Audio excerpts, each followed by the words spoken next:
क्या पूर्व सेना प्रमुख यम नरवणे की पुस्तक में अग्निपथ का पूरा कच्चा चिट्ठा है, जिसमें प्रधानमंत्री की कलई खुल जाएगी, जिसमें राजनाथ सिंह बेनकाब हो जाएंगे? उस पुस्तक पर अब तक प्रतिबंध क्यों? 2024 जनवरी में ही वह पुस्तक आने वाली थी।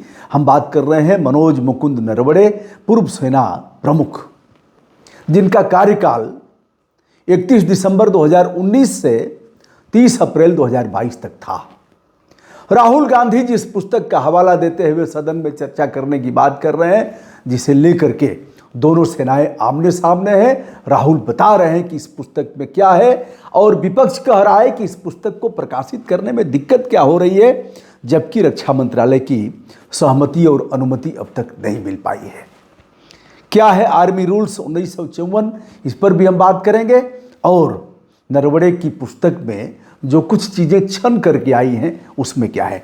पहली बात तो हमने यह बताया कि अग्निपथ सेना की स्कीम नहीं थी, और सेना ने केवल और केवल इसे थल सेना के साथ किया था, लेकिन समस्त सेनाओं में कैसे इसे लागू कर दिया गया। क्या यह पीएम मोदी की साजिश थी? पीएम मोदी के विशेष प्रभाव से बलपूर्वक सेना के मुंह पर टेप लगा करके प्रधानमंत्री नरेंद्र मोदी ने इसे सभी सेनाओं में लागू किया। 3.5 साल की नौकरी, अब इतने पर ही आ जाएगा वो कूद करके, जिसका नाम मैं लेता हूं, जी बेटा मक्खनचू, यह 3.5 साल की नौकरी ही है। अरे 6 महीना ट्रेनिंग है ना, तो 3.5 साल की नौकरी, उसके बाद आप घर आ जाएंगे। आइए, लद्दाख के संकट, गलवान झड़प पर भी हम बात कर रहे हैं, जो उस पुस्तक में लिखा हुआ है, ऐसा बताया जा रहा है। कारवां मैगजीन ने कुछ अंश को प्रकाशित किया है।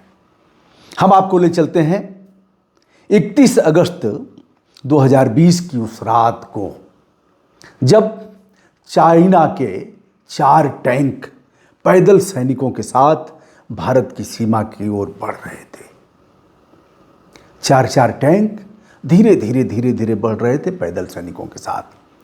दूरी धीरे धीरे कम हो रही थी। अब यह देखा लेफ्टिनेंट जनरल योगेश जोशी ने, सारी सूचनाएं लेकर के फिर तुरंत इन्होंने मनोज मुकुंद नरवणे को फोन किया। कहा, सर यह बड़ा खतरनाक स्थिति पैदा हो रही है।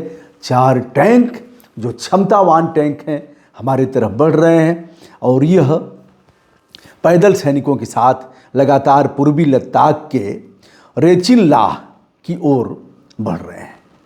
एलएसी पर चीनी टैंकों का बढ़ना हमारी भारतीय फौज के लिए चिंता का विषय था।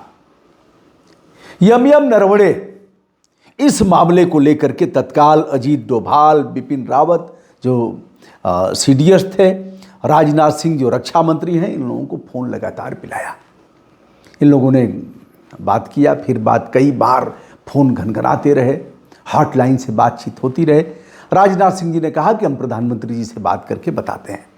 इधर दोस्तों टैंक लगातार बढ़ रहे हैं। घटना 8 बज के कुछ मिनट से शुरू होती है, और 10 बजे 10:10 पर फिर फोन करते हैं। एक बार बीच में हुआ, इधर से भी कोई गन दागी गई, कुछ ऐसा जो सिस्टम होता है सेना का।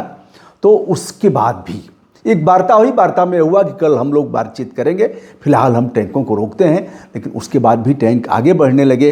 तो 10:10 पर फिर से जोशी साहब फोन करते हैं नरवणे को, कहते हैं साहब इसके बाद भी वो मान नहीं रहे हैं, क्या किया जाए। नरवणे साहब फिर फोन करते हैं राजनाथ सिंह जी को। राजनाथ सिंह बोले कि हम फिर कॉल बैक करते हैं। कॉल बैक किया और प्रधानमंत्री से बात किया। कुल मिलाकर के इस पुस्तक में यदि देखा जाए तो मनोज मुकुंद नरवणे, पूर्व सेना प्रमुख, यह कह रहे हैं, यदि उसकी बात माना जाए तब, किसकी? कारवां मैगजीन की, राहुल गांधी की। मैं इस मामले में आश्वस्त नहीं हूं, क्योंकि अभी बच्चे की पैदाइश नहीं हुई, तो कैसे मान लिया जाए कि उसके हाथ पांव कैसे हैं, मुंह कैसा है, गोरा है, काला है, किस में गया है, बच्चा स्वस्थ है अस्वस्थ है, क्योंकि अभी तक। लेकिन अब देखा जाए तो यह जनवरी 2024 में पुस्तक को प्रकाशित होना था। नरवणे साहब कह रहे हैं कि हमने दे दिया पुस्तक को, प्रकाशक का काम है अनुमति लेना। इस मामले में देखा जाए तो आर्मी रूल्स 1954 की धारा 21 के तहत कोई भी व्यक्ति यदि ऐसी पुस्तक लिखता है जिसमें रक्षा प्रतिरक्षा से संबंधित मामले हों, सीमा से संबंधित मामले हों, सैन्य के मामले उसमें अगर समाहित किए गए होंगे तो फिर रक्षा मंत्रालय भारत सरकार से इसकी अनुमति लेनी पड़ेगी। लेकिन अब तक अनुमति 2 साल से अगर लंबित है तो यह भी विचारणीय विषय है। अभिव्यक्ति की आज़ादी है और ठीक है, पुस्तक पढ़ने में समझने में कितना दिन लगेगा, महीना, 2 महीना, 4 महीना, 6 महीना, लेकिन यह है कहीं ना कहीं खेल तो हुआ है। अब सेनाएं आगे बढ़ रही थी, चीन की 4 टैंक थे। बहरहाल उस पुस्तक में गलवान घाटी की घटना का भी उल्लेख किया गया है। 15-16 जून 2020 की रात जब गलवान घाटी पूर्वी लद्दाख में झड़प हुई और भारतीय सेना के लगभग 20 जवान शहीद होते हैं।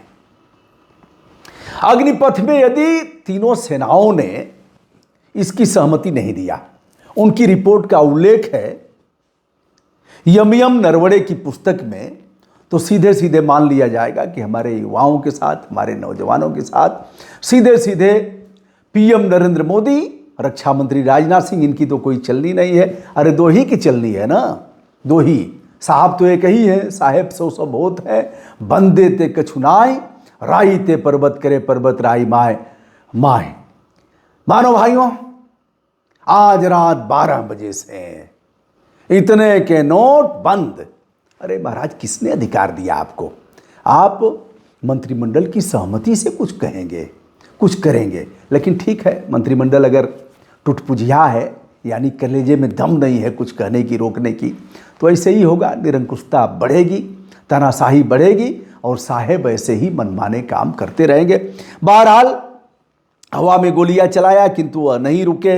कैलाश रेंज का उल्लेख किया गया है, 500 मीटर रह गए, 400 मीटर रह गए। इस पुस्तक में इस बात का उल्लेख किया गया है। इसे लेकर के राहुल गांधी सदन में चर्चा कराना चाहते थे, किंतु ओम बिरला जो लोकसभा के अध्यक्ष हैं, उन्होंने कहा पुस्तक जब प्रकाशित हुई ही नहीं तो हम चर्चा करने नहीं देंगे। इसे लेकर के काफ़ी बवाल मचा और फिर लोकसभा में प्रधानमंत्री भाषण नहीं कर पाए।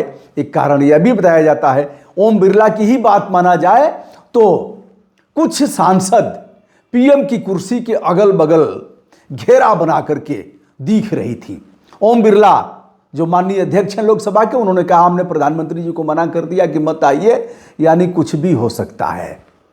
क्या सदन में जूतम पैजार होता?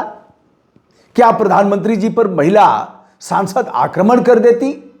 क्या महिला सांसदों के इस व्यवहार के आभास होने पर प्रधानमंत्री नहीं पहुंचे लोकसभा में, उनका भाषण नहीं हो पाया?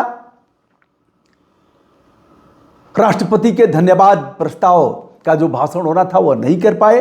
क्या आक्रामक सदस्य कुछ भी कर सकती थी? इसे आप किस नजरिए से देख रहे हैं बताइएगा। फिलहाल मनोज मुकुंद नरवणे की पुस्तक जो अब तक प्रकाशित नहीं हो पाई है, यह जिसका नाम है 4 स्टार्स ऑफ डेस्टिनी। मैं हूं ब्रजभूषण दुबे, संपूर्ण विनम्रता के साथ हमारा प्रणाम स्वीकार करें। क्या नरेंद्र मोदी जी की उल्टी गिनती शुरू हो गई है? क्या कई ऐसे रहस्य उद्घाटित होंगे जो उनकी कमियों और भारत के लिए निराशाजनक पक्ष हैं? यदि हां, तो फिर इसे आप किस दृष्टि से देख रहे हैं, कृपया बताइएगा। प्रणाम, नमस्ते, शुभकामना।